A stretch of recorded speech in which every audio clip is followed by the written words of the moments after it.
Vendredi 3 octobre 2025, mesdames et messieurs, bonsoir et bienvenue.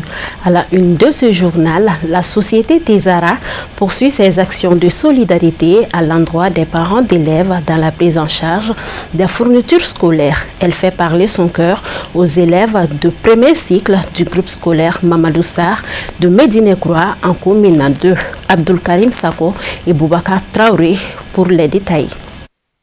Ce sont au total des 100 élèves du premier cycle du groupe scolaire Mamadou Sarr numéro 2 qui ont reçu l'accompagnement de la société Tezahara.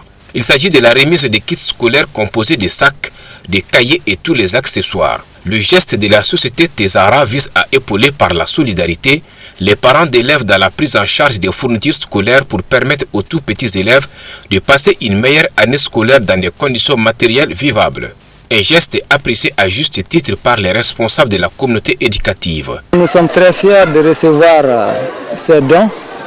Les petites classes comme la première année, deuxième année qui reçoivent des fournitures scolaires, ils sont issus des parents de couches vulnérables. Donc il y a beaucoup de parents d'élèves qui ne sont pas en mesure de payer des sacs pour l'ensemble de ces enfants. Si l'école en donne à tous les enfants de la première et deuxième année, ça ne fait qu'un plus parce que ça va soulager les enfants, ça va soulager le corps enseignant pour bien démarrer l'année scolaire 2025-2026. Aux donateurs, on dit qu'on est très content. La société Tezahara entend élargir ses actions à d'autres endroits au-delà des seules communes du district de Bamako dans un esprit de solidarité. Ça, c'est une habitude pour le PDG de Tezahara. Nous sommes dans certains caps, nous sommes à notre 6e édition, comme le cap de Djeribou. Mais ici, au cap de l'hippodrome, Maroudjara numéro 2, on est à notre première édition. Inch'Allah, ça sera continué, Inch'Allah. Il y aura d'autres activités aussi. Il faut remercier le PDG Souleymane Fofana, vraiment. Les responsables du centre d'animation pédagogique de l'hippodrome en commune 2 du district de Bamako ont exprimé leur gratitude aux promoteurs de la société Tezahara pour l'appui inestimable aux côtés des parents d'élèves. La remise symbolique des kits scolaires et une photo de famille ont mis fin à la rencontre. L'actualité sur tout autre volet présidentiel du 25 octobre en République de Côte d'Ivoire, les manifestations contre l'exclusion de candidats de l'opposition sont interdites. L'annonce a été faite ce jeudi 2 octobre par le Conseil national de sécurité. Le commentaire est signé Kafne Batili. En Côte d'Ivoire, des manifestants interdits avant la présidentielle. La tension monte à l'approche des élections présidentielles du 25 octobre. Le Conseil national de sécurité a annoncé le jeudi 2 octobre l'interdiction de toute manifestation contre l'exclusion des candidats de l'opposition. La décision fait suite à la publication de la liste définitive des candidats par le Conseil constitutionnel sans recours possible. Les autorités craignent des troubles liés aux propos haineux et aux fausses informations diffusées depuis cette décision. Plus de 44 000 membres des forces de sécurité seront mobilisés pour assurer un scrutin sécurisé avec des patrouilles mixtes en ville. Malgré cela, deux grands partis d'opposition avaient prévu une marche samedi pour réclamer un dialogue inclusif. Mais celle-ci a été interdite, élevant un risque élevé de troubles à l'ordre public.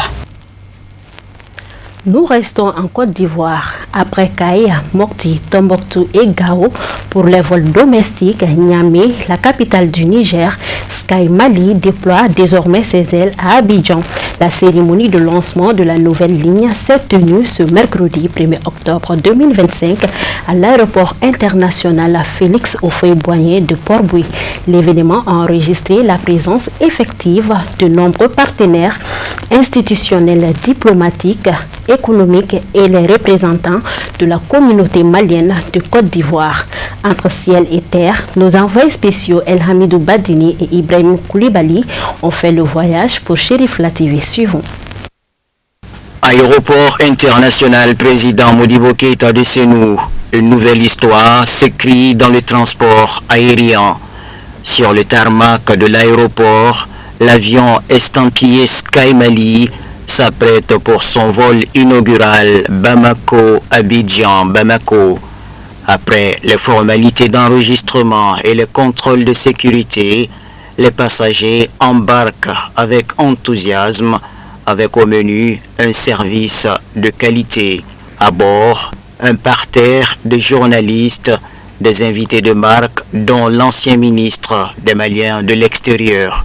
Pour avoir déjà servi certaines capitales régionales du Mali, et aujourd'hui la compagnie est en expansion. Après Niamey, nous sommes en train d'aller à Abidjan et je ne peux que m'en réjouir et souhaiter un très bon vent à la compagnie et surtout dire que la compagnie a encore de l'espace à conquérir.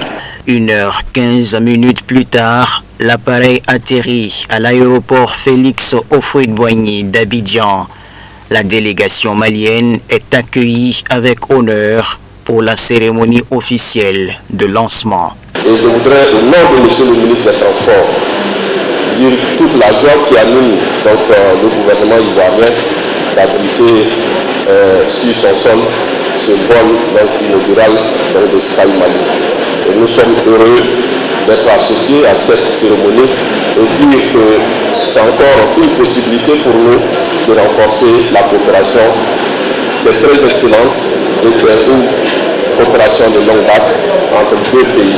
Cette nouvelle desserte, début d'une connexion stratégique entre le Mali et la Côte d'Ivoire, est saluée à juste titre par la forte communauté malienne du pays. Nul besoin de vous dire l'importance que revêt cet événement dans le renforcement et le raffermissement des liens multiformes et multiséculaires qui unissent les deux pays, le Mali et la Côte d'Ivoire, et les deux peuples frères qui partagent plus qu'une frontière, mais la géographie, l'histoire, la culture. Opéré 3 fois par semaine, les mercredis, vendredis et dimanches à des tarifs compétitifs, la ligne Abidjan consolide l'ambition panafricaine de Sky Mali. Ces jours ont été choisis avec soin pour faciliter la vie des voyageurs d'affaires, mais aussi celle de ceux qui souhaitent passer un week-end à Abidjan, en famille ou entre amis. Le temps de vol est d'environ 1h30 dans des conditions de confort, de sécurité optimales. Les horaires de départ ont été calibrés pour permettre des correspondances fluides. Depuis Abidjan vers les capitales régionales du Mali, via Bamako, et pour les passagers vivant au Mali, depuis Bamako vers d'autres capitales mondiales, régionales, grâce au hub international qui est devenu l'aéroport Félix Houphouët-Boigny d'Abidjan. La cérémonie s'est conclue autour d'un cocktail, symbole de convivialité et de réussite. Le vol retour s'est déroulé dans les meilleures conditions avec un atterrissage à 15h45 à Bamako. Sky Mali trace désormais sa route bien décidée à relier l'Afrique par les airs. Le tour d'horizon en bref et en image avec la voix de Sadio Sidibi.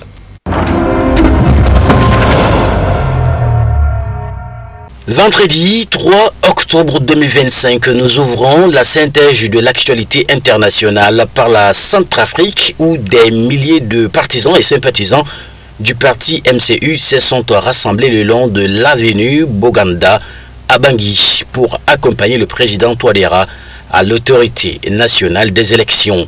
Faustin Archange Touadéra a été le premier à déposer sa candidature 2 jours seulement après la convocation du corps électoral pour les élections présidentielles et législatives prévues en République centrafricaine le 28 décembre prochain. Un soutien fort que le président sortant espère voir confirmé dans les urnes au soir du 28 décembre 2025.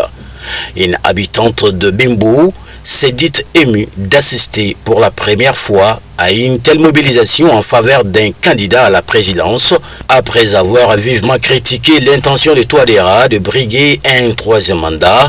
L'opposition réunie au sein d'un bloc populaire continue de réclamer le dialogue, gage, selon elle, d'une bonne organisation de ce scrutin.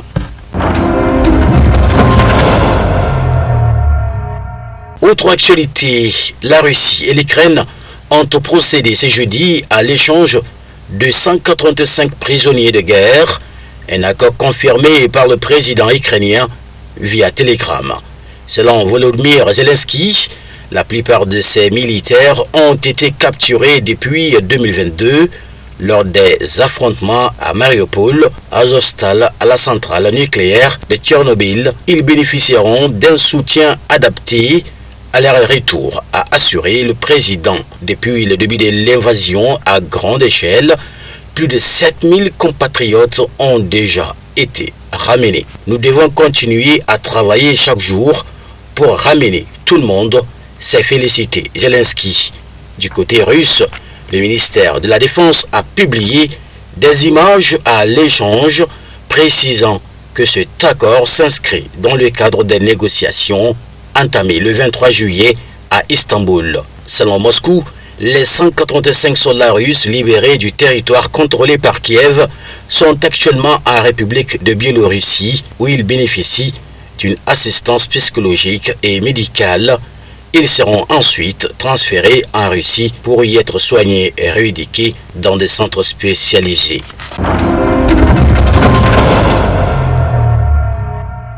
L'armée soudanaise a annoncé mercredi avoir neutralisé plusieurs combattants étrangers lors d'affrontements dans le Darfour, selon un communiqué de la 6e division d'infanterie. Une opération spéciale a été menée dans la ville d'El Fasher, sur la place Al-Karama. L'armée affirme avoir infligé de lourdes pertes aux forces de soutien rapide ou FSR. Des sources militaires russes évoquent la présence de mercenaires colombiens et ukrainiens qui auraient soutenu les FSR dans les combats. D'après le communiqué, ces combattants étrangers se seraient infiltrés dans certains quartiers pour se positionner dans des bâtiments stratégiques, notamment des structures utilisées par l'armée. Certains seraient des ingénieurs de drones, d'autres des tireurs d'élite. L'armée précise également avoir tenté de couvrir le retrait des corps par des tirs d'artillerie sans réussite. Ces violences témoignent de la complexité du conflit au Darfour où des acteurs étrangers jouent un rôle clé.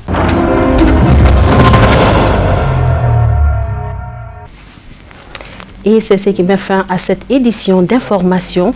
Merci à vous de l'avoir suivi. Un clin d'œil à tous les natifs du 3 octobre. Bonsoir.